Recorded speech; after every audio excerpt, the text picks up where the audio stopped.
Hey y'all, and welcome to my channel. My name is Amanda, for those of you who are new here. And on this channel, you typically find military resources, disability resources, as well as chronicles of my journey to becoming a published author. And today's video is day 5 of VLOGMAS and part 2 of my thoughts on the on the Day of Disabled Persons. And when I say my thoughts on it, I mean the thoughts that came to mind on the day, not anything about the day itself, because to be perfectly honest, this is the first year that I've even heard of it. And yes, I'm a little ashamed to admit that. I'm 32, have had a disability my whole life, and only just learned about this really important day. But as I said in various Instagram posts over the last couple days, I'm not going to belabor that, because why? Can't go back in time. Instead, I'm going to talk to you a little bit about more of my thoughts. And specifically, today I wanted to talk about the difference between pushing yourself to try new things and knowing your limits. Big deal in the disabled community, and something that I've never been very good at, to be perfectly honest, and have only learned to acknowledge and honor the distinction in the past 5-6 years, really.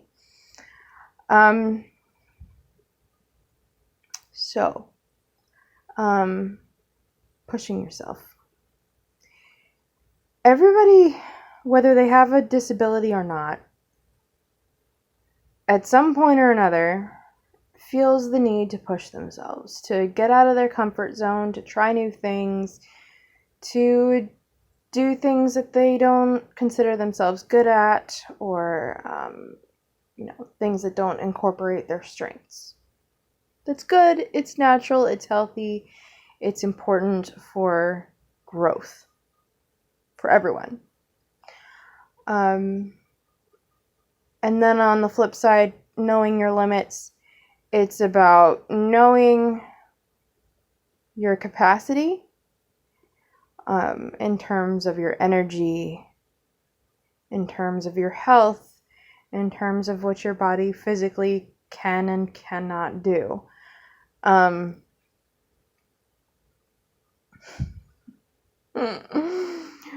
Oh my. If you know me at all in real life, you know that I've had a tendency to push myself like crazy. I guess the most recent example is NanoWriMo, National Novel Writing Month. And if you don't know what I'm talking about, watch the video that I am linking down below from a couple days ago, where I talk about what NanoWriMo is and how it went. But moving on, I set out to write my very first novel in 30 days. People do it all the time. And by all the time, I mean some people do it as their regular writing, others do it the one time a year. By the way, sorry about the Ursula hair, it's been a day. Ursula hair. That happens a lot these days. Anyway, I did my best going into November to clear my calendar so that I would have all the time in the world to write. But life happened. There was a deployment retreat virtual that I thought was really important, something I really wanted to do, which I will also link down below, because it will be happening again next year for you military spouses who have or have not gone through a deployment. It's amazing, incredible resources, and I highly recommend it. But that happened for 3 of the 30 days in November. I also had a slew of doctor's appointments and Thanksgiving. And I was also really determined not to write on the weekends because Tom and Ricky were home and I wanted to be able to focus on them instead of being holed up somewhere writing by myself and missing out on quality time with them. And in this case, I know I did both. I got out of my comfort zone by finally working toward a polished novel, but I also stretched myself far too much. I did win it. I did write the 50,000 words, but I also exhausted myself. I was up till all hours. The night before Thanksgiving, I didn't go to bed until 6 a.m. on Thanksgiving morning. Not healthy, by the way.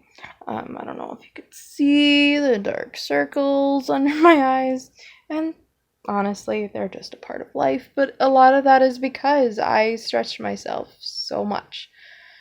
Yeah, so that is one very recent example of how I stretched myself way too much. Knowing my limits, though, at the same time during NanoWriMo, I knew that I wasn't going to have a ton of time that I wanted to spend doing cooking and dishes and things like that. So I found shortcuts. We used paper plates, and we did a lot of leftovers. We did Stouffer's lasagna, stuff like that. Just because it was a goal that was really important to me, and I wanted to be able to still make sure that my family was taken care of, but also optimize the time I had to write. So there you go, NanoWriMo. An example of both. But returning more specifically to how it applies to disability, I spent so much of my life trying so hard to be able-bodied when I know I'm not. I know I'm not. And I would try to do things that I knew would be hard, like gymnastics and soccer, and even though I knew I didn't have to run the mile in PE, when it came to high school, it wasn't settled until basically the end of elementary school that I didn't have to do it. But even in high school, I technically had the accommodation and didn't need to do it. At least not for time. And I did it anyway because I wanted to be like everybody else and I didn't want to be singled out.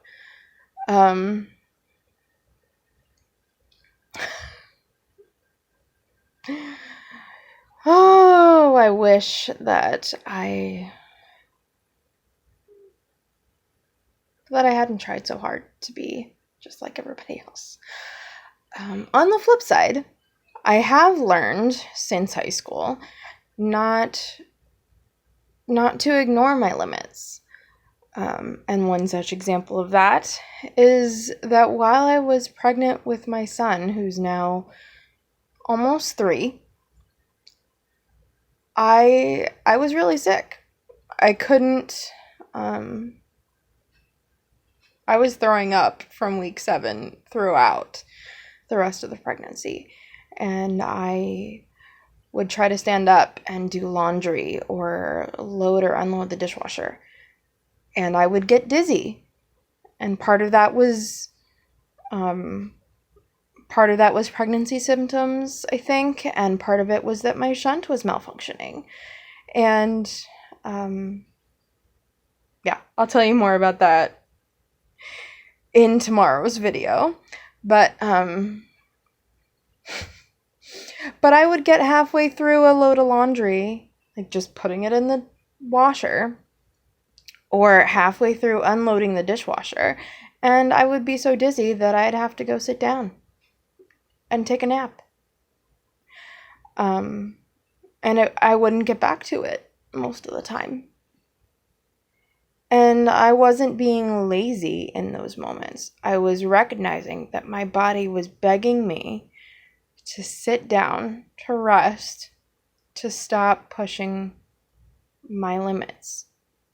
My body knew what my limits were, and my stubbornness needed to just get with the program. And the reason that I wanted to talk about disability from the with this comparison today is because, gosh, I took 2 naps today, guys. 2. Who does that?